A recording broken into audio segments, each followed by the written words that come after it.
you ask Tiger to solve. This deals with linear equations with one unknown. The final result is m equals 2. Let's solve it step by step.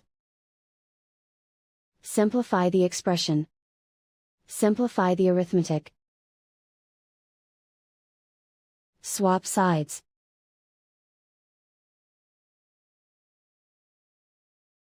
Isolate the m.